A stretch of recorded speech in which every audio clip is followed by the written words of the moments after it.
And here we are today with an interesting life with Deborah Anderson. And here's our host, Deborah Anderson.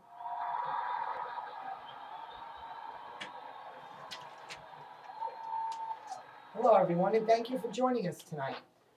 We have an interesting episode with a young man by the name of Brian Robeson, the hero of Brian Returns, written by Gary Paulson.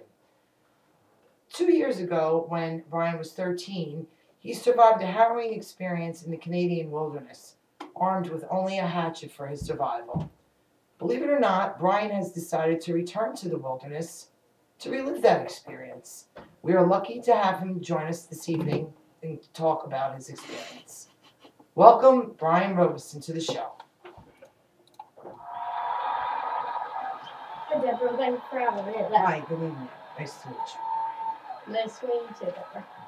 Brian, what made you decide to return to the wilderness? Well, the reason I really returned to the wilderness, you can say, is because it felt like it was my family, almost like. I grew so fond of it. Of the wilderness. Did you not feel comfortable at home or with children, kids your own age? Well, all my friends and kids in my school, most of them were all into video games, hanging out at the arcades, going to movies. Those things didn't seem to interest you as much. No, not very much. Video games felt like it was all fantasy.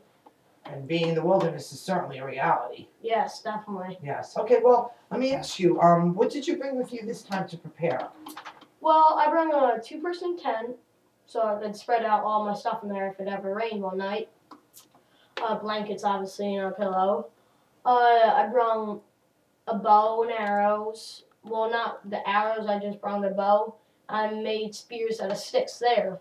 Interesting, and I guess you planned on maybe having to kill animal for food with that, or Yes, it was almost like and I wouldn't kill deer and stuff, like bear, but I killed like little squirrels,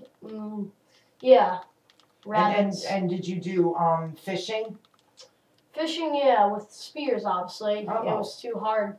Well, at one point I did make a fishing pole. Okay. Almost as a stick and a, not string, but it was part of the leaves, and I kept rolling the leaves up, so it was almost like a line. It was only like, the line was only like maybe 10 feet, but still. Okay, so I'm assuming then that you ate some fish as well. Yeah. And was there anything else in the woods that you were able to eat besides fish or a small animal? Yeah, almost like, I wouldn't consider it as a chicken, but I'd say a bird, almost like. Oh. It was this very good bird. It was a blue one. It had many feathers. The feathers I put on the end of my arrows, so the accuracy would be very much better. Yeah, and I ate that. Obviously, I told you before, I ate rabbits. I didn't eat that much squirrel, but I ate it when I had to, when there wasn't too much rabbits around. Well, what about was there any kind of berry bushes or? Oh yeah. Well, I brought a wild plant book with me. It had like almost all plants in a forest, rainforest. It was at least a 600-page book with all the plants on it. So that I guess that would help you identify which plants were safe to eat. Yeah. Mm-hmm. Yeah. Well, yeah. Like you said, I ate a lot of raspberries from one bush, a lot of bushes actually, till about the winter when they went stale and they weren't growing anymore. Right. Oh, okay. Well, that's interesting. Thank you. What kind of weather did you encounter while you were in the wilderness? What kind of weather? Well, was it warm? Was it rainy? Well, no, I went around the summertime, beginning of summer. That was when it was nice. And then I, one day over the summer, maybe like 4 or 5 weeks into it, almost about a month, there was a flash flood. Oh. Yeah, and then that wrecked all of my, Your shelter? Shelter, yes. And while the flash flood was going on, the canoe fell on me and it hit me in my head. Oh my goodness. Yeah, and then I, what's the word? Did you become unconscious when it hit Yeah, and then then I woke up the next day by the beach. all of my shelter was all messed up. The tent was all broken, Oh, ripped and shattered. I see. I see. So were you able to rebuild it though to continue? Yeah, I patched it up with grass, dry grass and stuff. Oh, you're very resourceful, young man. That's excellent. Thank you, That's Deborah. excellent. Did you run into any other people while you were there? Any other humans? Oh yeah. Well, obviously, after the flash flood, all my food went Washed away? washed up in the water. Yes. My rabbit that was stowed away. Yeah, so it was not good. I ate one bit of the little rabbit of the hind legs, the Okay. best part of it, and it tasted really crappy. Oh, wow. I can imagine. Well, but my question was, did you run into any other people while you were there? Oh yeah, I ran into well, obviously when I was looking for food after the flash flood, I was up and down the river. Almost it was a lake more of. I was up and down the lake, but I wasn't sure if it was more of a lake or a river because it went up. But obviously when I went looking for food, I came back and I heard almost like a crackling, like a fire going, Okay. and it was in Native American man. I felt almost like somebody was watching me the days before. Yeah, and he was there, and I was behind him with a big stick. I wasn't sure if he was trying to harm me or anything to steal my stuff. So he obviously heard me, and he said, "No worries. There's no worry.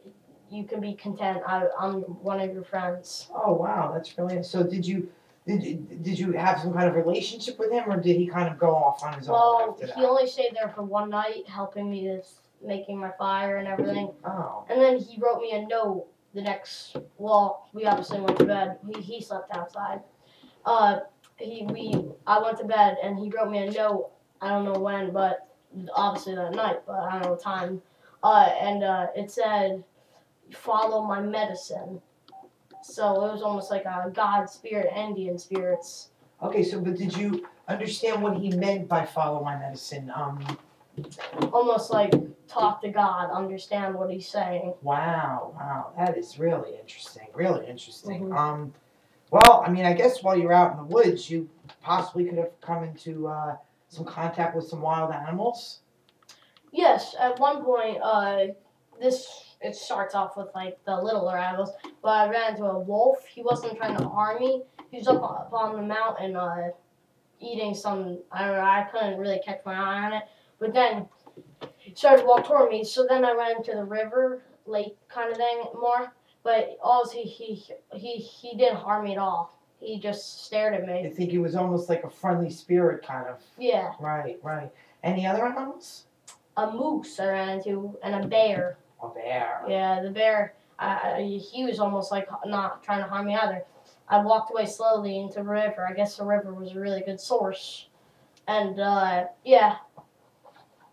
Yes. Well, it sounds. He like didn't seem like he was gonna harm me. Oh, sorry. Okay. He didn't seem like he was gonna harm me at all. But yeah, almost like the wolf. He stared at me. It seems like you've almost had some kind of a spiritual connection with these animals, and Follow the medicine. Yeah. right, that they weren't trying, like you said, they weren't trying to harm you, that they were almost looking over you Like in a trying way. to follow me a path. Right. Making me trying to follow. That's incredible, really incredible. So did you enjoy this experience more this time around because you were better prepared? Honestly, I would have to say the first time I went, when I went on the plane to visit my father. Yes. Honestly, I enjoyed it more like that. I wasn't really prepared for it, but it was more of a very good experience, you can say. It was very So your first experience was more special to you? advanced, almost like I wasn't really ready. I didn't make all of my stuff. Right. Yeah, and it was very, I looked back at it and I said, wow, I actually did something like that. I made a big house, almost like. Shelter? Yeah. Some kind of a shelter? Mm-hmm. Well, you are an amazing young man, Brian, and I just want to thank you so much for joining us tonight.